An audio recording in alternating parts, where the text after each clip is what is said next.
찬송했잖아요. 뭐예요? 주의 영원하신 팔 함께하사 나를 어떻게 하신다고요? 붙드시고 지키신다고요. 믿으십니까? 주님의 손길이 우리 삶을 붙들어 주셔서 그 은혜 가운데 살아가는 저와 여러분이 되어야 될 줄로 믿습니다. 그것이 은혜로 살아가는 삶입니다.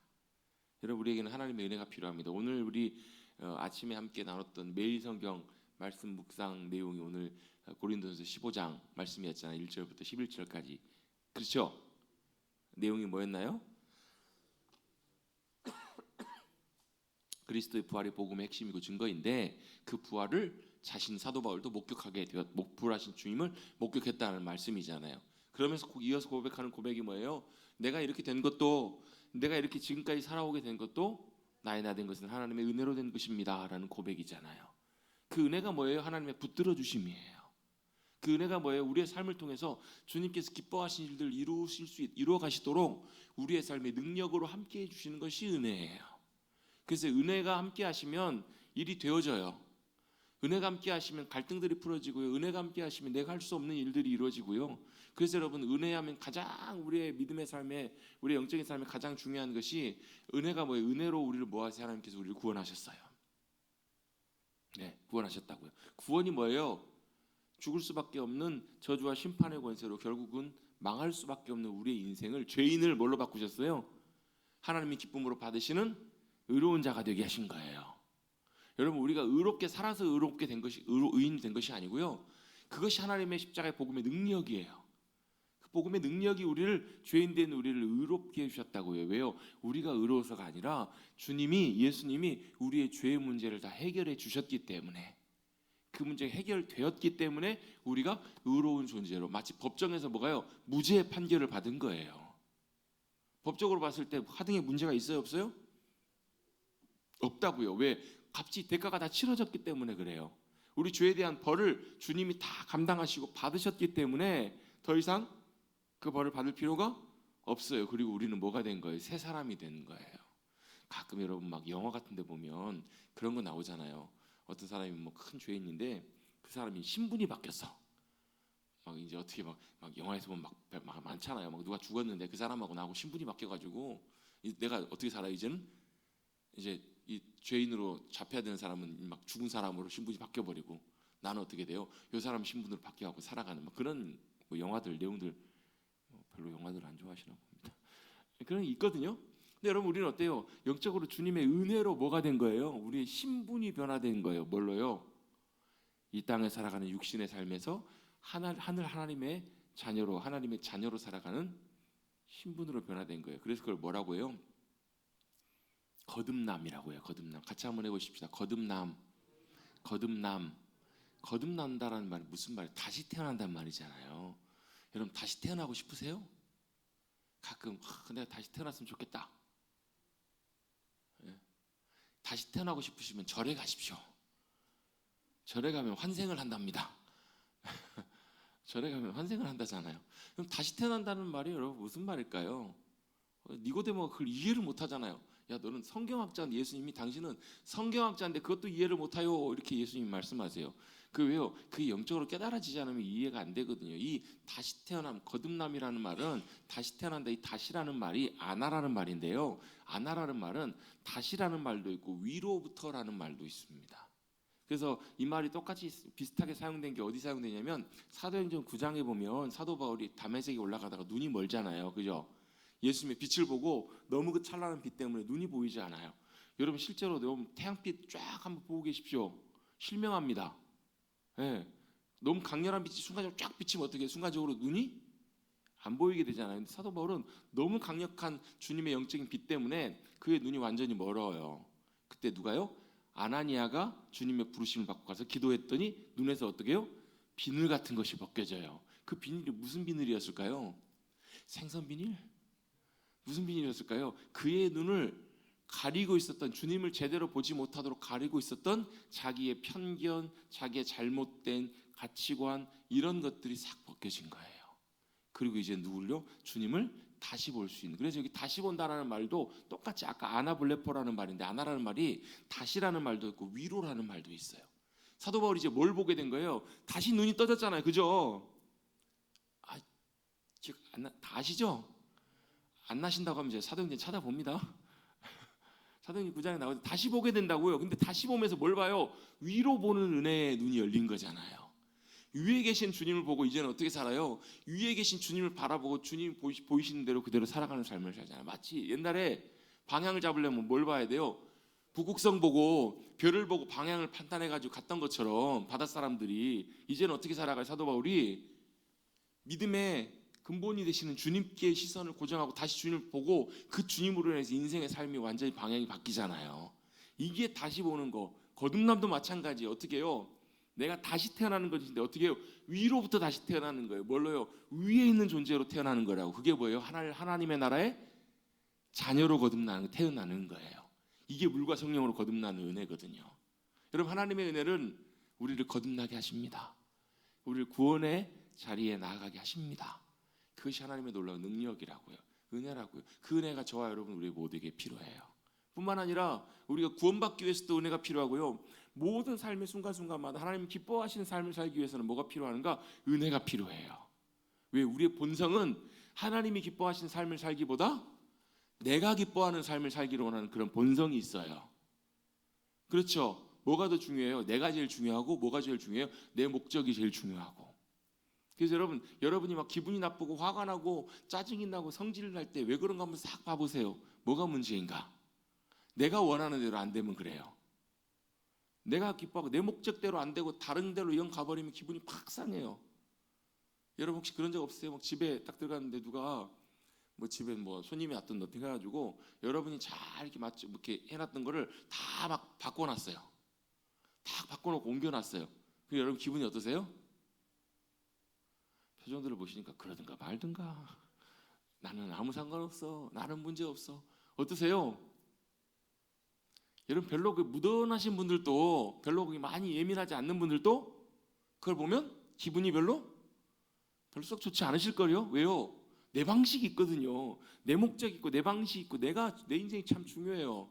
제가 또 한편으로 그 이해합니다. 우리 에어컨 틀면 에어컨 바람자리 좀 피해서 앉으세요 해도 꼭 그 자리에 앉으시는 이유를 제가 압니다. 항상 목사님 사람은 변하면 안 돼요. 예배드리는 자리도 항상 그 앉는 자리 그 자리에 앉아야 돼요. 꼭 그런 분들이 계시거든요. 근데 그게 우리의 본성이에요. 본성. 뭐 좀 심한 경우가 있고 좀 덜 심한 경우가 있어서 그렇지. 어떤 분은 좀 거기에 둔감하고 그냥 민감하지 않아서 그렇지. 우리 안에 본성 안에는 그런 본성들이 있어요. 그래서 여러분 하나님을 기쁘시게 하는 삶을 사는 것이 하나님 기뻐하신 삶을 사세요? 말을 하세요. 뭐 산다 안 산다. 살라고는 하시는데 그게 참 좋은 표현이에요. 살라고는 하는데 잘 안 된다. 그 말은 안 된다는 말이에요. 안 된다는 말이에요. 그게 제가 여러분에게 무슨 말 하려고 하는 게 아니고요. 그게 정상이에요. 정상. 하나님 기뻐하신 삶을 사는 것이 돼요 안 돼요? 안 되는 것이 정상이에요. 그래서 어떻게 해요? 내 힘으로 안 되기 때문에 하나님의 은혜가 나를 붙잡아 주셔야 된다고요. 하나님의 은혜가 함께 해주시면 그 주님의 능력이 순종하는 삶을 살게 하시고 그게 가능하게 하세요. 그러면 주변에서 보고 이거 어떻게 그렇게 사세요? 이거 어떻게 이렇게 믿음으로 대단한 삶을 사세요? 그럼 뭐라고요? 그거요 제가 한 게 아니라 저와 함께 하신 하나님의 은혜가 그걸 가능하게 하신 거예요. 이게 은혜예요. 은혜. 할렐루야. 여러분 이 은혜가 저와 여러분 우리 모두에게 필요합니다. 그래서 히브리서 4장에 뭐라고요? 때를 따라 도우시는 하나님의 은혜를 얻기 위하여 은혜의 보좌 앞에 담대히 나아가라고요. 그 말은 무슨 얘기예요? 하나님이 주시길 기다리고 계신다라는 거예요. 뭘요? 그 은혜를. 때를 따라 도우신 은혜를. 그래서 구하고 사모하고 나오는 이들에게 그 은혜를 뭐 하셔요? 주세요. 왜요? 기쁨으로 주세요. 왜? 그 은혜가 어떻다고요? 태평양보다 더 넓다고요. 하나님의가 부족함이 있어요? 없어요? 없다고요. 그래서 하나님을 우리가 뭐라고 불러요? 은혜의 하나님. 은혜로 함께 하신 하나님. 여러분 우리의 삶에 은혜로 주님이 함께 해주실 때 주님이 기뻐하신 놀라운 일들을 주님께서 이루시고 또 우리의 삶을 조금씩 바꿔가셔서 주님 기뻐하시는 귀한 모습들로 새롭게 해주실 줄로 믿습니다. 같이 한번 고백해 보시겠습니다. 하나님 주님의 은혜가 필요합니다. 아멘. 그것이 바로 우리의 믿음의 삶의 유일한 길이고 비결이기 때문에 그래요. 그래서 여러분 주님의 은혜를 힘입으셔서 믿음으로 승리하시기를 간절히 바랍니다. 우리가 계속해서 출애굽기 말씀을 함께 살펴가 보고 있습니다. 출애굽기 이스라엘 백성들을 애굽에서 하나님께서 뭐 하셨어요? 구원해 내셨어요. 건져냈어요. 그게 출애굽이에요. 하나님께서는 지금도 이 시대를 살아가는 우리들도 세상과 사망과 죽음의 권세 가운데 있는 이들을 구원의 은혜로 건져내기를 원하십니다. 그게 전도입니다. 그게 복음을 전하는 거예요. 하나님께서는 그들을 건져내셔서 심판과 사망과 저주의 자리에서 멀리 생명의 자리로, 주님이 함께 하시는 복된 자리로 나오도록 구원의 은혜로 함께 하기를 원하세요. 그렇게 하나님께서 이스라엘 백성들을 구원해 내셔서 어디로 데려가시는가? 신의 산으로 데려가십니다. 뭐 하시려고요? 확인하시고 약속을 맺으시려고요. 우리도 마찬가지입니다. 구원받은 하나님의 백성들은 이제 내가 예수 믿고 이제 천국을 약속받았으니까 이제 뭐 어떻게 해요? 아유 그냥 됐네, 땡큐, 오케이, 이게 아니고요. 이제는 어떻게 해요? 우리를 구원하신 그 주님이 우리의 뭐가 되세요? 나의 주님이 되시고 그 하나님이 나의 아버지가 되신다고요. 아버지가 되시면 우리는 뭐가 되는 거예요? 그분의 자녀이고 그분의 백성이 되는 거예요. 그러면 이제는 어떻게 해요? 나 혼자 사는 것이 아니라, 내 마음대로 사는 것이 아니라 이제는 어떻게 해요? 주님 인도하심을 따라가는 거예요. 자, 모세가 호렙산에서 임하시는 주님을 80세에 만나잖아요. 그 이전까지는 모세가 어떻게 살았어요? 물론 모세도 태어날 때부터 하나님의 은혜로 태어나고 건진받은 존재. 이름의 뜻 자체가 뭐예요? 물에서 건진받았다는 뜻이에요. 모세가. 왜요? 당연히 죽어야 되는데 하나님께서 놀랍게 구원의 방주, 그 구원의 방주라는 말과요 갈대상자가 같은 단어예요. 히브리어로는요. 테바라고 하는 말인데 같은 말이에요. 노아를 하나님께서 구원하실 때 사용하셨던 방주하고 모세를 나일강에서 살리셨을 때 썼던 그 방주가 아니죠. 갈대상자하고 같은 거라고요. 하나님은 뭐 하셨어요? 모세를 죽음의 나일강에서부터 살리시고 건져내셨어요. 그래서 어떻게 기가 막히게 그때 예비하신 바로의 공주를 그곳에 기가 막힌 타이밍이잖아요. 그렇지 않아요? 바로의 공주가 모르겠습니다. 매일 목욕하러 왔을까? 그건 잘 모르겠어요. 근데 나일강까지 와서 그렇게 하려고 했다면 아마 매일은 안 오지 않았을까 싶어요. 기가 막히게 모세가 나일강에 떠내려가고 그때 그걸 목욕을 하러 왔고 또 그때 그 아기의 우는 소리를 들었고 그냥 무시할 수도 있었을 텐데 그 소리에 마음이 끌려서 그 바구니를 가져오게 하고 열어봤더니 그 아이가 어때요? 안 예뻤으면 다시 덮었을지도 모르겠어요. 예뻐서 그 아이를 치근히 여기고 있을 때 그때 또 누가요? 그걸 따라왔던 누이 미리암이 와가지고 어떻게 해요? 젖먹이 이제 아이를 낳지는 않았으니까 젖을 먹여야 되잖아요. 지금처럼 분유가 있는 것도 아니고. 그래서 어떻게 해요? 유모를 제가 데리고 올까 해가지고 누굴 데리고 와요? 엄마 요게벳을 데리고 오잖아요. 여러분 이 과정 하나하나가 여러분 이 구원의 놀라운 역사하심들이 얼마나 여러분 섬세하고 정확하고 신실하신 하나님의 역사하심인지 여러분 혹시 감동이 안 되세요? 저는 어떨 때는 소름이 돋아요. 하나님이 어떻게 이렇게 역사하실까? 여러분 그렇게 역사하시는 분이 우리를 구원하신 신실하신 하나님이십니다. 믿으세요? 하나님 어떤 분이시라고요? 좋으신 하나님. 제가 어제 이제 우리 김세엽 장로님 같이 신방 가서 이제 예배드리고 같이 기도하고 왔어요. 제가 장로님이 이제 눈이 불편하시니까 아무것도 뭐 성경도 읽는 것도 뭐 기도밖에 할 게 없으세요. 뭐 아무것도 못 하세요. 그래서 제가 장로님께 한 가지 제가 부탁을 드리고 왔어요. 장로님 하루에 10번 이상씩 이 고백을 하시라고. 좋으신 하나님, 참 좋으신 나의 하나님, 이 찬양을 10번씩 이상 부르시라고. 짧잖아요. 짧고 간단하잖아요. 근데 그 고백을 통해서 우리가 뭘 고백하는 거예요? 하나님이 나의 하나님이 좋으신 하나님이시라고. 그리고 우리 지난주에 찬양했나요? 지난주인가? 헷갈리네요. 지난주에 찬양했네요. 나의 반석이신 하나님, 행하신 그분의 행하심이 완전하십니다. 신실하신 하나님, 실수가 없으신 좋으신 하나님. 그게 하나님의 속성이세요. 그게 뭐예요? 모세를 구원하셨던 하나님의 놀라운 신실하심이고 구원의 놀라운 은혜. 하나님은 완벽하게 실수 없이 하나의 타이밍도 어긋남 없이 정확하게 일하시는 하나님이세요. 믿으십니까? 믿으십시다. 안 믿으면 믿습니다라도 하십시다. 그게 하나님의 놀라운 모세를 향한 구원의 역사하심이에요. 하나님께서 그렇게 모세를 구원하셔서 모세가 어떻게 살았어요? 80년을 살 때도 그 구원받은 하나님의 백성으로 자기가 바로의 왕자로, 바로의 궁의 왕자로 살았지만 자기는 뭘 안 잊었어요? 자기가 하나님의 자녀이면 이스라엘 백성임을 그는 안 잊고 살았다고요. 그렇죠? 그런데 어때요? 그렇게 살았음에도 그가 하나님의 손에 붙들려서 쓰임 받기에는 몇 년이 걸렸어요? 80년이 걸렸어요. 80년 동안 하나님께서 모세를 준비시키시고 드디어 80세에 하나님이 그를 부르십니다. 호렙산에 떨기나무에 불이 붙었는데 불이 나무가 타지 않아요. 신기해서 갔더니 하나님께서 모세를 부르세요. 모세야 모세야 하시면서 뭐라고 말씀하세요? 네가 선 곳은 거룩한 곳이니 뭐하라고요? 신을 벗으라라고 말씀하세요. 신을 벗으라는 말은 너 발 더러우니까 발 벗어. 여러분 그 당시에 신이 지금처럼 그런 것도 아니고 그냥 대충 엮어서 만든 신인데 광야 걸어다니면 신이나 발이나 어때요? 다 더럽기는 별로 차이가 없을 거예요. 근데 그 신이 갖고 있는 중요한 의미가 주권의 의미가 있어요. 무슨 말이냐면 그 당시에는 종은 신발을 못 신었다고 해요. 왜요? 주인이나 일반 자유인들은 신발을 신고 뭐 하는 거? 신을 신고 자기가 다니고 싶은 데를 마음껏 다닐 수 있는 자유가 보장된 권리의 중요한 의미 중에 하나가 신이라는 거예요. 신. 그 신을 벗으라는 말은 무슨 말이에요? 네 마음대로 이제 살지 말고 너를 선택하여 부른 나를 따라오라는 거예요. 하나님께서 그렇게 모세를 부르세요. 그게 왜 중요하냐면 하나님께서 모세를 그렇게 부르셨던 것처럼 모세를 통해서 구원하실 이스라엘 백성들도 그렇게 주님 따라오라고 주님이 이스라엘 백성들을 부르시고 그들과 언약을 맺으신 자리가 시내산이었다는 거예요.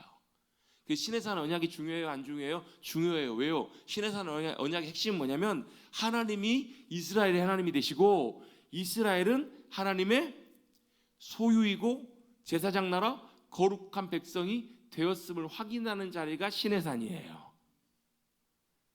여러분 우리도 믿음으로 말미암아 은혜로 구원받아서 하나님의 자녀가 되었기 때문에 이제는 어떻게 해요? 아니 구원받았으니까 천국 갈 때까지 내 마음대로 살면 되겠네. 그게 아니라 나를 구원하신 하나님 그분의 인도하심을 따라 같이 믿음으로 나아가는 동행하며 뭐 하는 거예요? 동역하는. 여러분 그 요나단 아시죠? 요나단.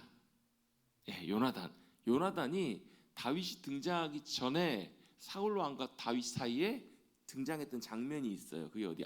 블레셋과의 전투에서 요나단이 어떻게 해요? 병기 든 자와 둘이서 올라가 가지고 어떻게 해요? 하나님이 만약에 우리를 인도하셨으면 저 위에 있는 블레셋 사람들이 우리를 올라오라고 할 것이고 아니면 그들 내려오라 하잖아요. 그래 올라가요. 올라가서 어떻게 해요? 혼자 올라가 적진에 들어가 가지고 막 블레셋 사람들을 막 20명씩 막 쳐서 싸워서 이겨요. 그 상황을 보면서 어떻게 돼요? 블레셋 진영 전체가 다 막 요동을 쳐요. 난리가 나요. 그래서 어떻게 전세가 확 기울어 버려요. 그래서 누가 이겼어요? 이스라엘이 블레셋을 쫓아내고 이깁니다. 근데 그때 광고를 해요. 사울이 쓸데없는 광고를 해요. 무슨 광고를 해요?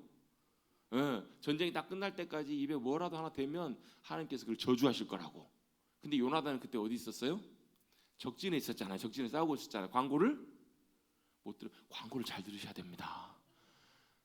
결론은 그거예요. 광고를 잘 들으셔야 돼요. 여러분 광고는 그냥 단순히 소식 전하는 것이 아니고 제일 중요한 의미는 하나님께서 우리 교회를 통해서 뭘 행하기를 원하시고 어떻게 하기를 원하시는지를 나누는 시간이 사실 광고예요. 그래서 제가 좀 주일날은 길게 못하지만 수요일날은 광고를 한 10분, 15분씩 하는 것도 좀 사실 좀 이유가 있으면 양해를 좀 구합니다. 광고가 중요해요. 그 광고를 못 들은 거예요. 지나가다 어때요? 꿀을 발견한 거예요. 꿀을 발견하고 그걸 지팡이로 찍어갖고 입에 딱 댔더니 눈이 확 밝아요. 여러분 그렇잖아요. 배고플 때 맛있는 거 먹고 여러분 특별히 막 단 거 먹으면 어때요? 순간적으로 이렇게 막 확 기분이 올라오잖아요. 당분이 들어오니까. 요나단이 그걸 먹으니까 눈이 확 밝아지면서 먹고 나서 어때요? 사람들이 그거 당신 아버지가 입에 아무것도 음식 대지 말라고 하셨는데요. 그랬더니 아버지가 왜 그러셨대? 이거 먹었으면 훨씬 더 잘 먹었으면 훨씬 더 잘 싸워서 이겼을 텐데 그런 얘기를 해요. 나중에 다 모든 게 끝나고 어떻게 돼요? 문제가 생겨서 이제 제비를 뽑아요. 누가요? 사울 왕과 요나단이 뽑혀요. 누가 뽑혀요? 요나단이 뽑혀요. 그래서 뭐예요? 너는 아들일지라도 정령 죽어. 쓸데없는 것에 하나님 시키지도 않는 것에 사울 왕이 어때 열심을 내잖아요. 그때 사람들이 뭐라고 얘기를 하냐면 왕이시여 절대 그러시면 안 됩니다. 요나단을 죽이면 안 됩니다. 왜요? 요나단이 오늘 하나님과 동역하였습니다. 이렇게 얘기를 해요. 하나님이 주신 놀라운 승리를 누굴 통해서요? 요나단을 통해서 나타내셨다는 걸 사람들이 다 본 거예요. 그게 여러분 우리의 믿음의 삶이에요. 그래서 우리 하나님과 믿음으로 같이 가기 위해서는요, 제일 먼저 뭐가 돼야 되냐면, 제가 몇 년 전에 새벽기도 나누다가 이거 한 몇 번 나눈 적이 있는 것 같아요. 하나님과 우리 같이 가려면 뭐 해야 되냐면 마음이 같아져야 돼요. 동지. 하나님과 마음과 뜻이 같아져야 돼요. 여러분, 하나님과 마음과 뜻이 같아지십시다. 동지가 돼야 돼요. 그리고 그 다음은 사실 뭐 우선 뭐가 우선이다 이런 것도 없이 같은 의미인데요. 마음이 같아지면 뭐 하냐면 같이 동행이 돼요. 같이 하나님과 살아가는 것들, 같이 걸을 맞춰 가는 것이 가능해져요. 그러면 뭐가 되냐면요, 하나님과 동역자의 삶을 살 수 있어요. 동역이 돼요. 여러분, 우리가 하나님과 마음이 같아지 동지가 되셔서 동행하시고 동역하시기를 축복합니다. 이게 우리의 믿음의 삶이기 때문에 그래요. 이 일을 통해서 하나님께서 놀라운 일들을 이루세요. 아무것도 아닌 보잘것 아닌 우리를 통해서도 하나님께서 이렇게 믿음의 삶을 살아가면 이 일을 이루어 가신다고. 이게 왜 중요하냐면, 이게 하나님이 이스라엘 백성들을 향한 의도하신 하나님의 목적이고 이유이기 때문에 그래요. 이게 구원하신 출애굽시키신 목적이라고요. 여러분, 마찬가지로 저와 여러분을 구원하신 이유가 뭐예요? 하나님 사랑하시니까 구원하셨죠. 근데 그것이 하나님의 목적의 끝이 아니라 그것은 하나님의 목적의 시작이세요. 뭐가요? 구원이요. 네. 구원받은 하나님의 백성들을 통해서 그럼 뭘 하기로 원하시는가? 하나님과 같이 동행해서 하나님께서 이루신 일을 하나님의 사람들을 통해 나타내심으로 뭐 하기로 원하시는가? 하나님이 이루시기로 원하시는 하나님의 목적이 있다고요. 하나님의 위대하신 분, 하나님의 놀라우신 분, 하나님의 영광과 광대하심과 귀한 것들을, 하나님의 영광을 누굴 통해서요? 하나님과 동행하는 동행하고 동역하는 두 개를 같이 하려니까 이상하게 되네요. 그들을 통해 나타나기 원하시는 거예요. 그들이 누구예요? 우리이고 그들이 누구라고요? 이스라엘이라고요. 이게 출애굽기 19장이에요. 이해가 되세요? 이게 뭐라고요? 이게 마태복음 예수님 말씀하신 너희가 뭐라고, 세상에 뭐라고요? 빛이다 소금이다라는 말씀의 의미예요. 등불이 어디예요? 등경 위에 둔다고요. 산 위에 있는 동네가 감춰져요? 안 감춰져요? 안 감춰진다고. 이게 믿음의 삶이고 이것이 이스라엘이고 이것이 구원받은 저와 여러분을 향한 하나님의 부르심이라는 거예요. 여러분, 이 삶이 사라지시기를 축복합니다. 아멘. 이제 뭔가 좀 조금 이해는 되고 아는 것 같은데 마지막에 아멘 하려니까 답은 안 나와. 아직은 잘 모르겠어. 확신이 안 나. 여러분, 이게 우리가 살아가야 될 믿음의 삶이에요, 여러분. 물론 여러분, 교회에서 헌신하고 봉사하고 열심히 하시는 거 참 중요해요. 필요해요. 하셔야 돼요. 마치 뭐처럼 우리 지난주에 우리 함께 말씀 살펴봤던 것처럼 하나님이 어떻게 해요? 하나님 앞에 예물을 드리라고. 근데 어떻게 해요? 자원하여서 기쁨으로 드리라고. 그 말씀 기억나시죠? 2주 전인데 어떻게 기억을 해요? 2주 전인데. 그래요. 자원하고 기쁨으로 드려지는 것도 하나님께서 기쁨으로 받으세요. 그런데 그 모든 것들을 통해서 결국은 어떻게 해요? 아직 주님을 모르는 세상 가운데 하나님은 우리가 뭐가 되기를 원하세요? 빛이 되기를 원하세요. 세상 가운데 하나님께, 제가 그런 표현을 몇 번 썼어요. 쇼윈도우 그리스도인. 그게 뭐예요? 보여주는. 세상에 뭐가요? 이게 바로 살아계신 하나님과 함께 살아가는 삶입니다라는 것을 우리의 삶으로 보여주기를 주님은 원하시는 거예요. 여러분, 그런 그리스도인 되십시다. 지금은 어때요? 참 어찌 보면 크리스찬 교회 다닌다는 사람들 보면 많은 사람들이 비난하고 손가락질하고 그렇습니다. 우리 잘못이죠. 우리 모두의 잘못입니다. 다만 다시 하나님 우리를 회복시켜 주시사 우리를 통해 하나님이 원래 이스라엘 통해서 계획하셨던 것처럼 그 일을 이루어 달라고 여러분, 우리가 믿음으로 나가야 될 줄로 믿습니다. 자, 시내산에서 그렇게 언약을 맺으시고 그 다음에 언약의 내용이 10계명과 이제 23장까지 나와 있는 내용이잖아요. 그리고 하나님께서 뭘 말씀하시니? 밥 같이 먹고 이제 계약을 딱 완성하신 다음에 그 다음에 모세에게 뭘 말씀하세요? 예물을 가져오라고 말씀하세요. 뭐 하시려고요? 하나님 가지시려고요? 아니요. 성막을 지으라고 명령하셨어요. 성막을 짓기 위해서 그 예물이 필요했던 거예요. 근데 하나님께서 그거 없어도 가능해요. 근데 왜 그걸 예물을 갖고 오라고 하셨을까? 하나님 그냥 위에서 뚝딱 떨어뜨려 주시면 되는 거 아닌가요? 여기도 똑같은 그 원리가 있어요. 하나님은 하나님과 함께하는 하나님의 백성들이 하나님의 일에 함께하기를 원하세요. 동참하기를 원하신다고요. 그래서 뭘요? 억지로 하지 말고 기쁨으로 자원하는 마음으로 해라. 왜? 그것이 하나님 기뻐하시는 받으시는 마음이기 때문에 그래요. 여러분, 하나님 앞에 드릴 때는 헌금도, 우리의 순종도, 헌신도, 모든 것들도 기쁨과 자원함으로 하시기를 축복합니다. 아멘. 그게 중요한 원리이기 때문에. 물론 그런 것도 있어요. 훈련의 차원도 있어요. 목사님 맨날 자원하고 이렇게 하라고 하면서 또 왜 억지로 하라고 하세요? 훈련도 필요합니다.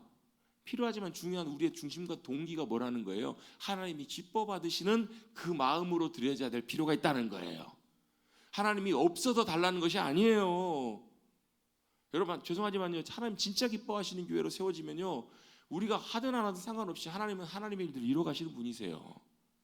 그런데 하나님은 뭘요? 이 땅에 있는 우리들과 함께 그 일을 이뤄가기로 하세요. 어떻게 해요? 그것 함께 기쁨으로 동참하는 거예요. 어떤 사람은 금으로, 어떤 사람은 천으로, 어떤 사람은 실로, 이런 것들로 하나님 앞에 가지고 나옵니다. 뭐 하는 거예요? 그걸 가지고 하나님의 성막을 짓는 거예요. 왜 하나님의 성막을 지어요? 여기서 굉장히 중요한 이유가 나옵니다. 그 성막을 통해서 하나님은 뭐 하기로 하시는 거예요? 하나님의 백성 이스라엘, 이 땅에 살고 있는 하나님의 백성들 가운데 직접 거하기를 원하셨던 거예요. 여러분 하늘 보좌에 계신 하나님께서 이 땅에 있는 하나님의 백성들과 함께 하시려고 성막을 짓게 하시려고 성막을 짓게 하시고 내려오셨다니까요. 예. 어떻게 하나님이 소돔과 고모라를 심판하시기 위해서 어떻게 직접 오셨잖아요. 직접 오셔서 직접 보시잖아요. 확인하시잖아요. 하나님께서 누구를요? 야곱을 어떻게 해요? 만나시기 위해서 직접 하늘 사닥다리를 통해서 보여주시고 하나님께 친히 베델에 임하시잖아요. 하나님은 뭐 하시는 분이에요? 우리가 하나님 앞에 올라갈 수 있어요? 없어요? 못 올라가요. 그래서 하나님께서 친히 우리 가운데 임하시는 거예요. 그게 은혜이고 그게 하나님의 역사하심입니다. 그걸 하시는 자리가 어디예요? 그게 성막이에요. 성막을 그래서 짓게 하시면서 뭘요? 내가 너희 가운데 거하고 함께하기를 원한다. 그래서 그 성막을 만들고 뭐 하세요? 내가 거기에 임재하고 거기에 너희가 나오면 내가 거기서 너희를 만나리라. 그리고 내가 거기서 너에게 말하리라. 이게 바로 성막의 중요한 목적이고 이유에서. 그래서 성막은 마음대로 만들면 돼요? 안 돼요? 안 돼요. 철저하게 하나님의 설계도를 모세에게 보여주신 대로. 왜요? 그 설계도가 하늘의 모형이기 때문에 그래요. 하늘의 그림자이기 때문에 그걸 그대로 말씀하시고 그걸 만들도록 하시는 장면이 출애굽기 25장부터 28장까지예요. 그리고 성막이 또 나와요. 36장부터 39장 40장까지. 그거는 하나님이 말씀하신 그 말씀을 오홀리압과 부살렐이 직접 하나님의 사람들과 만든 장면이 그 뒤에 나와 있는 거예요. 다 만들었더니 어떻게 해요? 하나님의 영광 가운데 성막에 임재하시는 장면이 나와요. 그런데 하나하나 하나님께서 다 25장부터 28장까지 말씀을 해주시는 내용이 성막의 내용들인데 다 중요하지만 오늘 굉장히 중요한 부분이 나와요. 이제 설교 마치기에 대략 한 5분 10분 정도 남았습니다. 그 안에 이제 중요한 본문은 간단하게 말씀을 드려야 될 것 같아요. 뭐가 굉장히 중요한 부분인가? 이 부분은 27장과 뒤에 몇 장이에요? 28장. 27장과 28장을 잇는 그 내용인데요. 28장과 29장은 뭐에 대한 내용이냐면 제사장들에 대한 내용이에요. 제사장들은 뭐 하는 사람들이에요? 하나님이 만들라고 하신 그 성막에서 성막을 관리하고 세울 뿐만 아니라 거기서 성막을 섬기면서 하나님을 예배하는 예배자, 중보자 역할을 하는 사람들이 바로 누구냐면 제사장들이라는 거예요. 그러니까 하나님께 성막을 만들고 그것에 하나님을 예배하는 그것 가운데 연결되어 있는 본문이 바로 27장 20절 21절인 거예요. 그 내용에 어떤 내용이 나온가? 제일 먼저 나오는 게요, 너는 또 이스라엘 자손에게 명령하여 뭘 명령하라고요? 감나무로 짠 순수한 기름을 등불을 위하여라고 나와요. 자, 여기서 보면 몇 가지 나오죠? 감남이 뭐예요? 감남나무입니다. 감남나무죠. 감남나무가 무슨 나무예요? 우리 쉽게 올리브나무예요. 올리브나무. 우리나라에는 많지는 않아요. 거의 뭐 많지는 않은 걸로 알고 있어요. 근데 저쪽 팔레스타인이나 또 저 중동 쪽이나 또 저기 어디 가보면 많냐면 저기 지중해 연안에 가면 올리브가 굉장히 많죠. 가보신 분들은 많이 보셨죠? 예, 우리도 요즘은 이제 수입이 잘 돼서 우리도 올리브 관련된 올리브 그 실제 열매도 자주 뭐 많이 먹을 수 있고 좋아하시는 분, 저도 좋아하는데요. 거기서 얻을 수 있는 게 뭐냐면 기름을 얻을 수 있어요. 그 올리브 열매를 어떻게 해요? 쫙 짜면 뭐가 나오냐면 기름이 나오는데 그 기름이 무슨 기름이에요? 올리브유예요. 제가 처음 올리브유를 맛봤던 건 언제냐면 80 몇 년도인가요? 초등학교 때 짜파게티 안에 들어있었던 올리브유. 그걸 통해서 처음 올리브유라는 것을 먹어봤어요. 근데 그 올리브유는 사실 좀 질이 낮은 거고요. 이제 오리지널로 제대로 하는, 우리도 이제 보면 기름을 얻기 위해서 뭐 콩 통해서 기름 얻기도 하고, 그 다음에 뭐 제일 우리가 익숙한 기름이 뭐예요? 깨 갖고 참기름을 이렇게 들기름 하잖아요. 근데 깨나 참기름이나 들기름은 어떻게 짜요? 압착을 하기 전에 먼저 볶습니다. 잘 볶아요. 왜 볶아요? 볶으면 기름이 훨씬 더 잘 나와요. 볶으면 기름이 훨씬 잘 나옵니다. 그래서 진짜 귀하게 참기름도요 안 볶고 짜는 데도 있어요. 근데 그 기름은 참기름은 엄청 비싸요. 왜요? 안 볶고 짜면 훨씬 더 성분도 순수하고 좋은 성분이 나오고 또 근데 대신에 단점이 뭐예요? 양이 굉장히 작게 나와요. 이 올리브유도 마찬가지예요. 그래서 이 올리브유도 다른 거 하지 않고 그냥 무거운 것만 해가지고 올리브 열매를 으깨가지고 쫙 압착을 시켜 눌러서 순수하게 그 기름만 싹 빼는 기름을 뭐라고 부르냐면 엑스트라 버진 올리브유라고 합니다. 근데 제가 왜 엑스트라 버진 올리브유를 하는가? 이게 여기서 말하는 순수한 기름이에요. 이제 뭐 정확한 그런 건 아니겠지만 그 당시에도 여러 가지 방법으로 기름을 얻을 수 있었겠지만 그 기름이요 지금처럼 여러분 우리가 뭐 볶음 요리할 때만 쓰는 것이 아니라 그 당시에는요 이게 음식이고 요리이고 또 치료제로도 썼어요. 우리 선한 사마리아인에서 비유해서 보면 맞아가지고 죽게 된 사람한테 사마리아 사람이 어떻게 해요? 기름을 바르잖아요. 이게 바로 올리브유인데 이게 뭐예요? 치료제예요. 치료제. 그 당시에는 피부나 이런 것들을 치료할 때 썼던 약과 같은 걸로도 쓰였는데 이걸 얻기 위해서 순수하게 그냥 쫙 짜서 눌러서 기름을 만들어내서 그 기름을 하나님께 가지고 오라는 거예요. 여러분 이 기름을 얻기 위해서는 뭐가 필요해요? 물론 올리브 열매가 있어야 되겠지만 이 기름을 어떻게 얻으라고요? 감나무로 짠 순수한 기름이라고 봤을 때 지금 생각해 보면 이 기름은 어떻게 다른 거 하지 말고 열매 자체만으로 충분한 뭘요? 압력으로만 그 기름을 짜낸 그 기름을 가지고 오라는 거예요. 뭐 하기 위해서요? 등불을 밝히기 위해서. 그러면 여기서는 뭘 생각할 수 있는가? 여러분 다른 것이 아니고요. 이 기름을 얻기 위해서 강력한 압력으로 누르다시피 누르는 것처럼 뭘 하는 거예요? 하나님께서는 때때로 우리의 믿음의 삶과 신앙에 있어서도 이 압력과 같은 어려움과 이 문제들로 우리를 누르실 때가 있다는 거예요. 뭐 하시려고요? 그걸 누르는 걸 통해서 연단을 통해서 단순히 우리가 뭐 걱정이나 고통이나 괴로움이 아니라 우리를 하나님께서 누르게 하실 때 그걸 통해서 뭐 하시는 거예요? 하나님께서는 뭘요? 우리의 삶에 온전한 기름을 내기를 주님은 원하시는 거예요. 여러분 그 겟세마네 동산 아시죠? 겟세마네라는 뜻이 마찬가지. 가트세메나라는 말인데 히브리어로요. 가트라는 말이 누르다는 말이에요. 짓밟다, 누르다, 압력을 준다는 뜻이고요. 세메나라는 말이 기름이라는 말이에요. 그럼 겟세마네가 뭐 하는 곳이에요?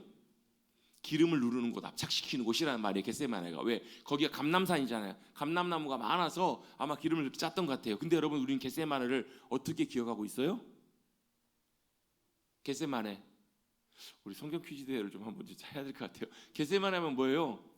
예수님 기도하셨던 곳이에요. 무슨 기도요? 십자가 지시기 전에 마지막 밤에 겟세마네 기도하셨던 곳이에요. 어떻게 기도하셨어요? 물이 땀방울이 핏방울이 되도록 기도하셨던 곳이에요. 그곳에서는 왜 주님이 그렇게 기도하셨어요? 세상의 모든 짐을 주님이 다 짊어지시고 십자가를 지셔야 되는 그 십자가 길을 앞두고 주님이 어때요? 엄청난 부담감과 무게와 그것들을 다 짊어지시고 기도하셨던 자리가 겟세마네 기도잖아요. 어찌 보면 성경에 좀 유비적인 좀 재밌는 표현일 수도 있어요. 다른 장소에서 하실 수도 있지만 예수님이 왜 그곳에서 그렇게 하셨을까요? 예수님이 그 엄청난 그 무게와 이런 것들을 감당하시면서 결국은 기도의 자리에 승리하셔서 십자가에 놀라운 구원의 은혜를 베풀어 주셨던 것처럼 우리의 인생에도 하나님이 주시는 부담들이 있어요. 우리 삶을 누르실 때가 있다고요. 뭐 하시는 거예요? 우리 삶을 죽으라고 하시는 것이 아니라 그 삶을 통해서 우리의 삶을 연단하시고 우리의 삶의 어려움들을 통해서 뭐 하게 하신다고요? 우리의 삶에 순수하게 주님 앞에 드려지는 믿음의 고백, 믿음의 삶, 그것이 주님 앞에 온전하게 드려지는 기름일 수 있다는 거예요. 하나님께서 우리의 삶을 누르실 때 그 시편에도 보면 그런 고백이 나와요. 내가 하나님이 나를 누르셔갖고 살아남을 수 없을 만큼 내 뼈가 막 진액이 마릅니다. 이런 표현들이 나와요. 왜 그러셨을까요? 여러분 하나님은요 하나님의 사람들을 일부러 그렇게 하실 때가 있어요. 뭐 하시는 거예요? 더 순수하게, 더 온전하게 주님 앞에 온전하게 드려지는 우리의 삶을 위해서 하나님께서 그렇게 하실 때가 있다라는 거예요. 여러분 우리의 믿음의 삶도 마찬가지입니다. 여러분 주님 앞에 드려지는 이 귀한 기름은 그냥 얻어지는 것이 아닙니다. 쉽게 얻어질 수 있는 것은 아닙니다. 그러나 그렇게 얻어진 우리의 믿음의 열매들은 주님께 드려지는 귀한 기름과 같이 주님의 영광을 밝게 비추는 귀하게 쓰임받는 영광스러운 그런 기름이 될 줄로 믿습니다. 그렇게 온전하게 주님 앞에 드려져야 되고, 두 번째로 내게로 가져오게 하여 뭘 하게 하라고? 그 기름을 가지고 순수하게 짠 그 기름을 가지고 뭘 하려고요? 끊이지 않게 등불을 켜라라고 말씀하십니다. 여러분 여기가 어디냐면 성소입니다. 성소 안에는 뭐가 있냐면 세 가지 거룩한 기물이 있습니다. 하나는 분향단이 있고요. 하나는 진설병을 놓은 떡상이 있습니다. 그리고 하나는 등대가 있습니다. 메노라라고 하는 이 등대가 있는 세 가지가 있는데 여기에서 유일하게 빛을 내는 것은 이 등대 하나예요. 왜요? 성막은 두꺼운 천들로 가로막혀 있고 문이나 창문이 없어요. 외부에서 빛이 들어오지 않습니다. 빛이 없으면 아무것도 안 보이겠죠. 그렇겠죠. 그런데 여기서 유일하게 비추는 빛이 바로 뭐냐면 여기서 불 비추는 등불이에요. 이 등불이 비춰질 때 그 맞은편에 뭐가 보여요? 떡상이 보여요. 생명의 양식인 하나님의 말씀. 그리고 옆에는 뭐가 보여요? 주님 앞에 거룩하게 올려드려지는 거룩한 분향단. 그게 바로 이 등대에 등불이 비춰질 때 보여지는 거예요. 이 등불을 켜게 되면 뭐가요?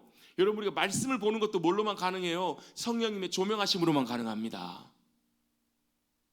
아멘. 성소 안에서 그 등대가 없으면 보여요, 안 보여요? 안 보여요. 우리 믿음의 삶도 영혼의 부분들도요, 성령님께서 등불을 비춰주실 때만 우리의 말씀에 놀라운 은혜가 깨달아지고 보여져요. 또 분향단은 뭘 의미해요? 우리의 찬양과 기도예요. 찬양과 기도를 올려드리는 것도 이 분향단에 등불이 비춰질 때 우리가 온전하게 드릴 수 있는 거예요. 성령님의 비추심, 조명하심이 우리 모두에게 필요하다라는 것을 보여주는 것이 바로 성소 안에 있는 등불, 등대입니다.